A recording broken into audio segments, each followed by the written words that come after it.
for the Open Women.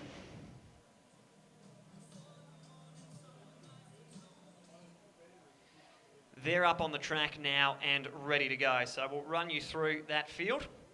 In lane 1 from Deakin Athletic Club, Cara Peak. In lane 2 from Wendouree, Natasha Tipajak. In lane 3, we welcome our visiting athlete from Tasmania, Nicole Perry. In lane 4, get another visiting athlete from South Australia, Lucinda Buckley. In lane 5, yet another visiting athlete from New Zealand, Olympic representative over this distance. Please welcome Angela Petty. In lane 6 from St Stephen's, Whitney Sharp. In lane 7 from Melbourne University, another New Zealander, Ellen Schaaf. And in lane 8 from Deakin Athletic Club, Karina van der Kloster. That's your field for semi-final 1 for the Open Women.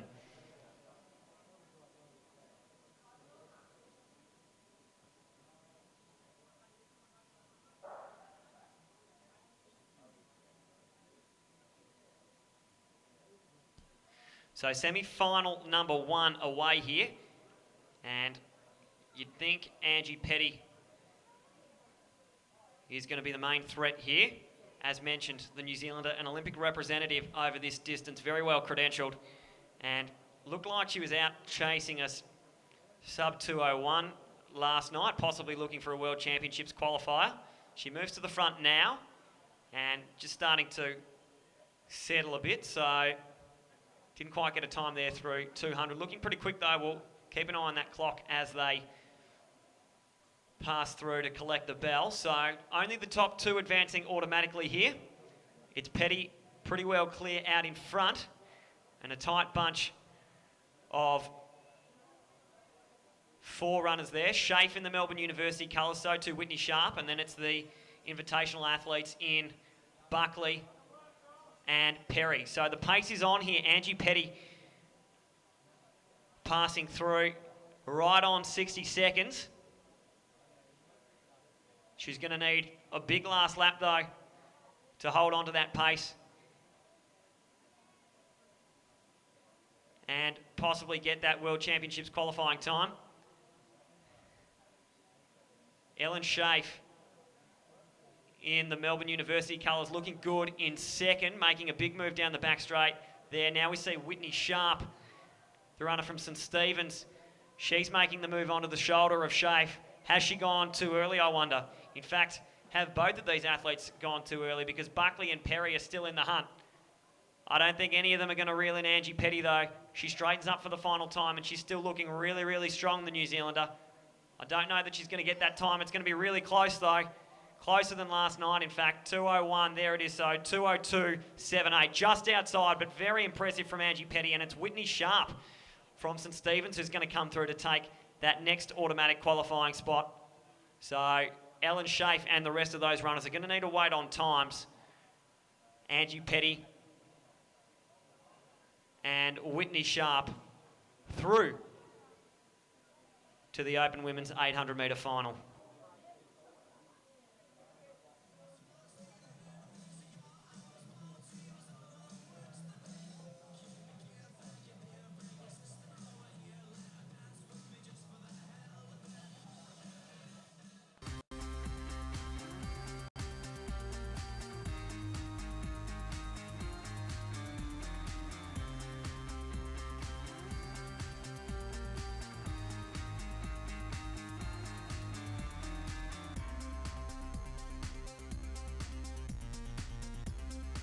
Benchmark set by Angie Petty in semi-final number 1. It's pretty good going out in front on her own. Semi-final 2 up on the track. Now we'll run you through the field. In lane 1 from Box Hill, Jessica Morney. In lane 2 from St Stephen's, Sally Naylor. In lane 3 from Knox Athletics, Natalie Rule. In lane 4 from Western Athletics, Rochelle Kennedy. In lane 5, our visiting athlete from New South Wales, Olympic representative. You saw her in action in the recent Nitro Series. It's Annalise Ruby.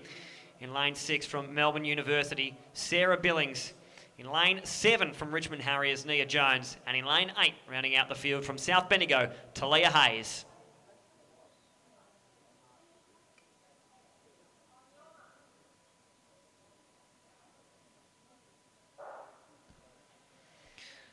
So semi-final 2 away. We saw Ruby attacking it hard last night and targeting a fast time. We may see the same again. You'd think a few of these athletes will want to get after a fast time, given what Angie Petty produced in semi-final number 1, to increase their chances should they find themselves outside those top 2, the automatic qualifying position. So it's Ruby in front, then Sarah Billings, and it looks like we're not going to see that at all. The pace is really slowing there.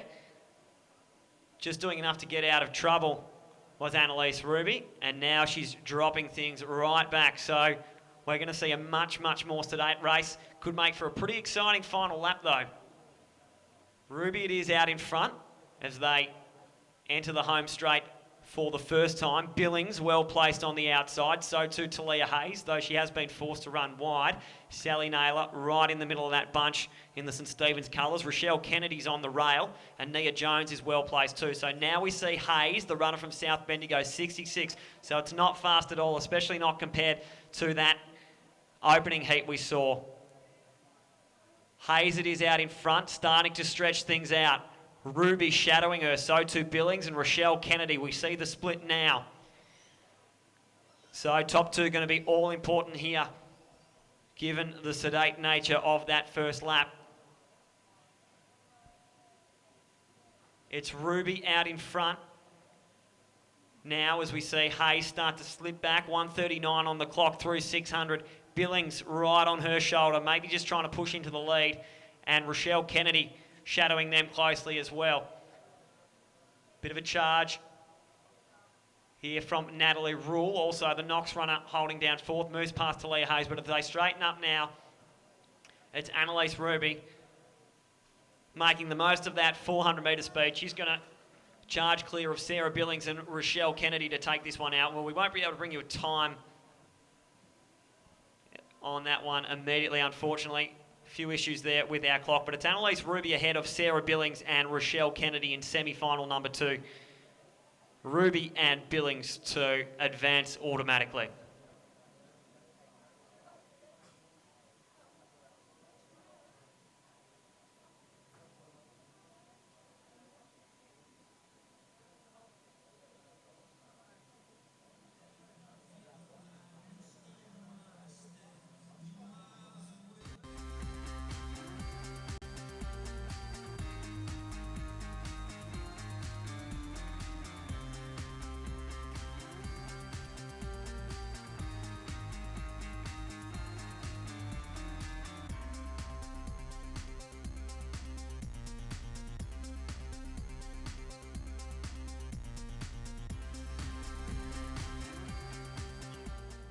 We welcome our visiting athlete from New South Wales, Katrina Bissett. In lane 2 from Athletics Essendon, Emily Guy. In lane 3, our 400-metre champion from Doncaster, Abby Delamotte. In lane 4 from Glen Huntley, Anna Saw. In lane 5, yet another visiting athlete from South Australia, Sarah Eckel. In lane 6 from Box Hill, Georgia Griffith. In lane 7 from Doncaster, Connor Gist. And in lane 8 from Athletics Nunawading, Bridget Seeley.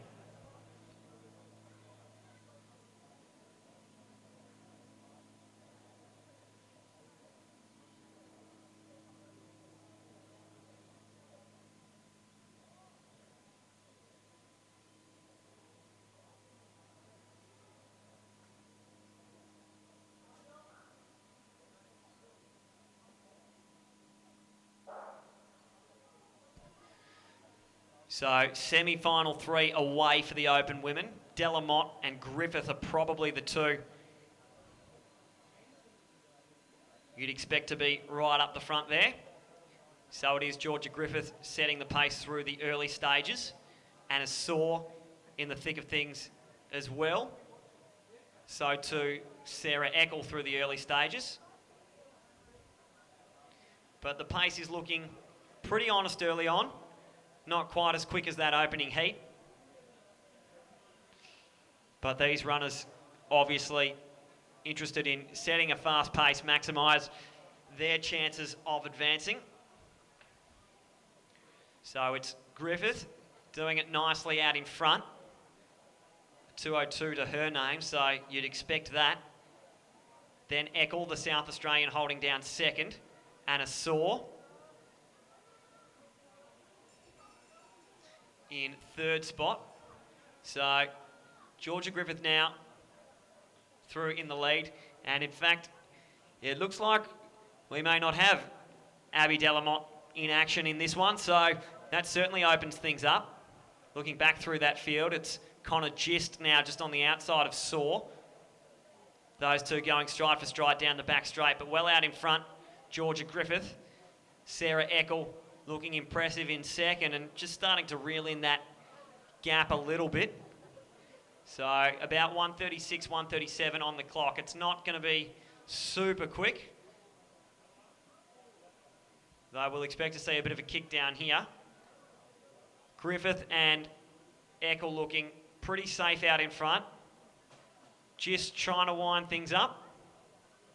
So too Saw, but I don't think they're going to be able to reel in our 2 leaders. It's going to be Georgia Griffith from Box Hill looking very impressive to take this one down to the line.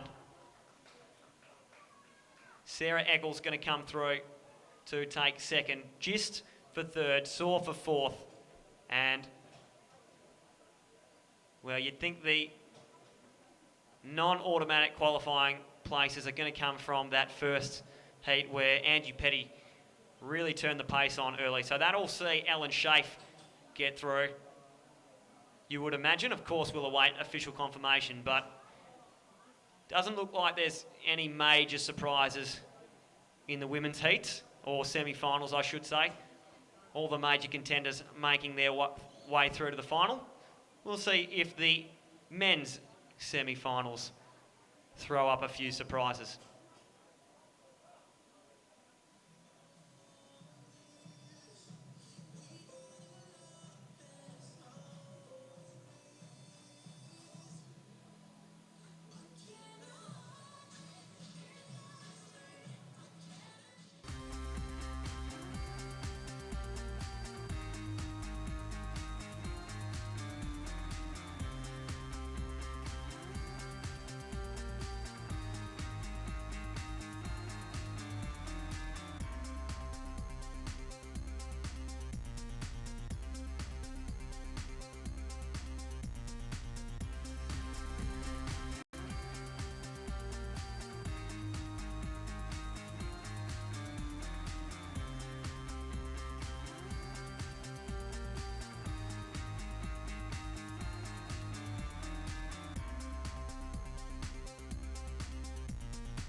Three semi-finals for the open men's 800 metres. We'll run you through the field. In lane 1 from Western Athletics, Chris Downey. In lane 2, our visiting athlete from Tasmania, Lachlan Bonney. In lane 3 from Athletics Essendon, Tom Sullivan. In lane 4 from Mornington Peninsula, Jake Stevens. In lane 5 from Melbourne University, Matthew Scott. In lane 6 from St Kevin's, Stephen Nucky. In lane 7 from Athletics Chilwell, Christian Davis. And in lane 8 from Glen Huntley, Jack Markhart.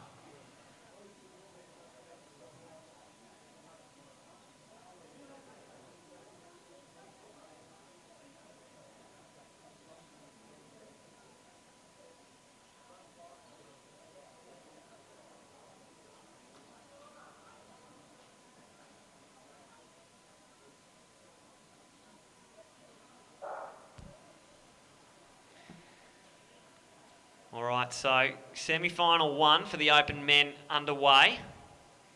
Nucky and Davis, you'd expect 2 to watch here. Nucky looking very impressive as part of a St Kevin's trifecta up at the ACT Championships a few weeks ago. And Davis we saw take out that under 2,400 metres. They're both sub 150 runners. But through the early stages, it looks like it may be the visiting athlete or one of the visiting athletes. In fact, apologies, it's Matthew Scott in the Melbourne University colours who's leading through the early stages.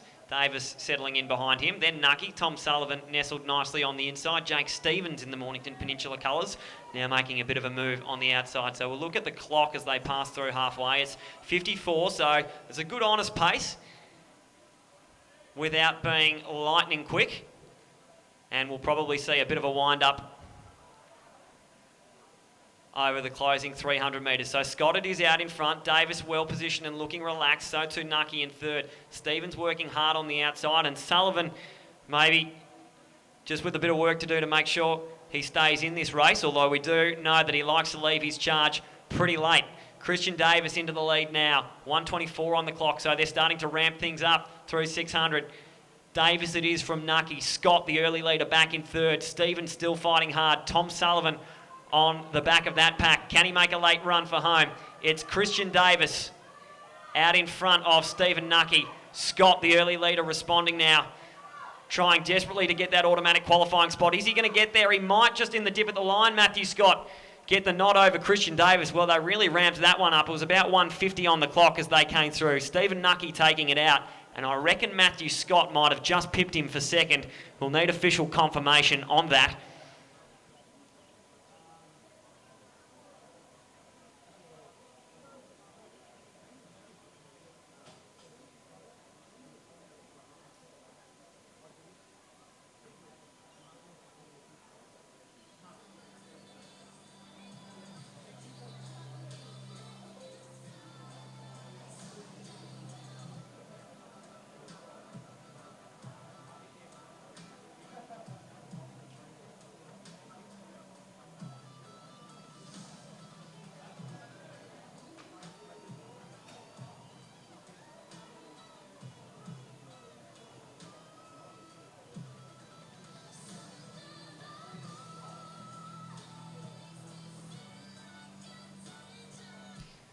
So, semi-final 2.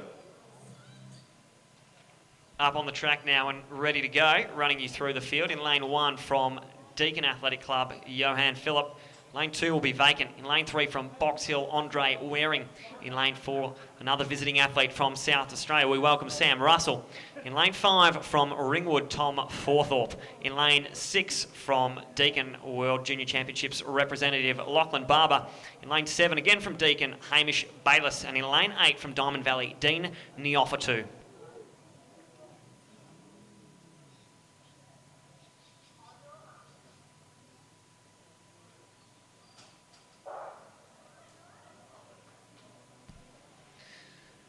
So, semi-final 2 away, top 2 to advance, as mentioned earlier, and the non-automatics, well, 1:50 is the time that they'll have in the back of their mind because they really ramped things up over the closing stages of that first semi-final, taken out by Stephen Nucky. So, looks like one of the Deakin runners, Lachlan Barber, making his way to the front. Sam Russell, the South Australian, well placed in second. Tom Forthorpe, the Ringwood athlete, a mainstay of middle distance running in Victoria, particularly championship racing, is Forthorpe. Good to see him in action here. Andre Waring, well placed on the rail too. So only really Phillip that's lost touch through the early stages. Big pack of 6 there. It's going to be Barber to lead them through from Russell, and it's going to be 55 seconds on the clock. So again, honest pace without being lightning quick. Slightly slower than semi-final number 1 at this stage. Again, we'll probably expect a pretty big wind-up.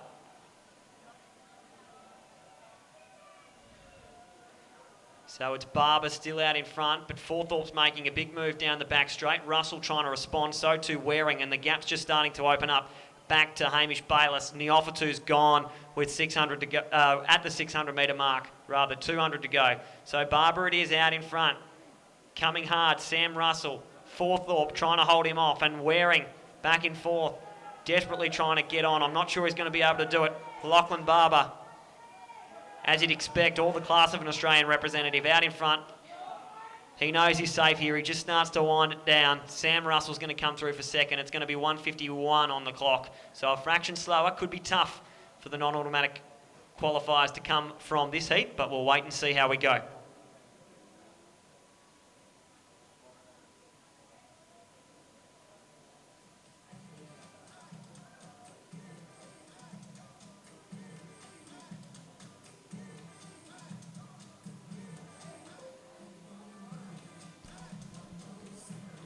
So up on the scoreboard now, you can see the progression from the women's semi-finals of the 800 metres.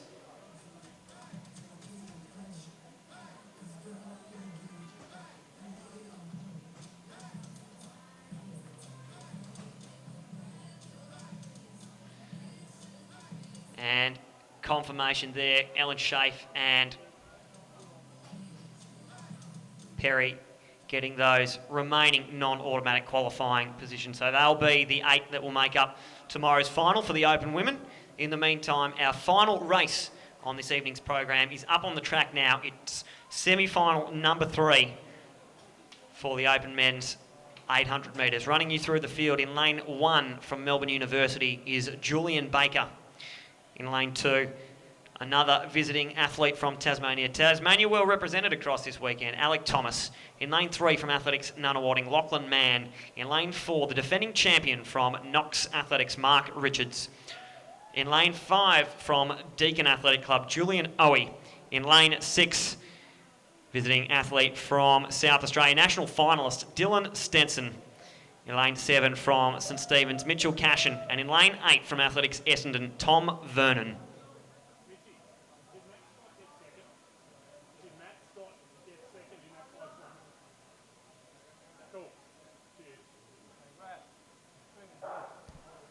So the last of these semi-finals underway now for the Open Men.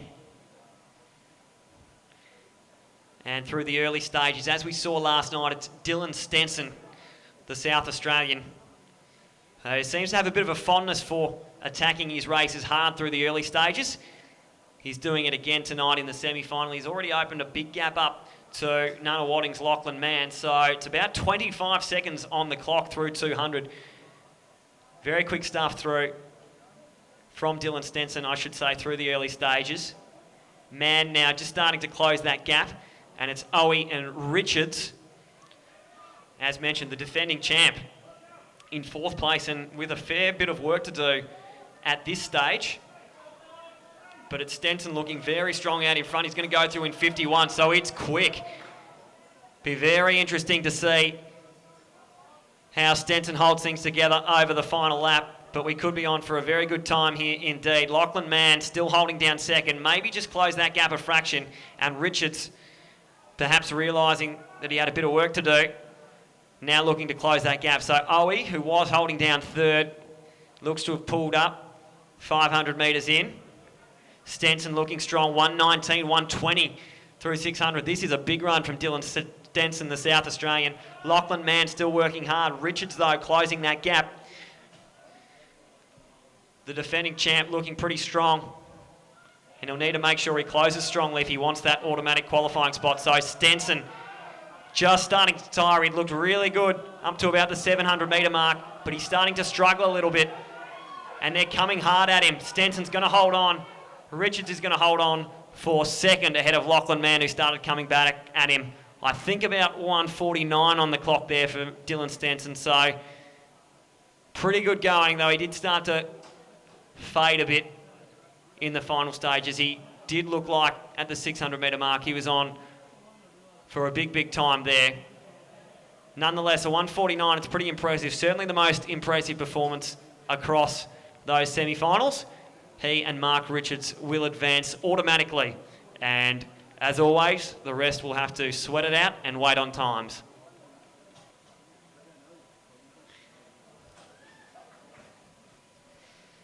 So that is a wrap on the action from day 2 of weekend 2 of the Victorian Open and Junior Track and Field Championships. We will, of course, try to get those results up on the scoreboard for you so you can see the progression through to the final for the Open Men. But for those of you who are departing now, we thank you for your presence throughout the day, and we hope to see you tomorrow for what's going to be an action-packed day of finals, both on the track and in the field, as we close out the 2017 Victorian Championships.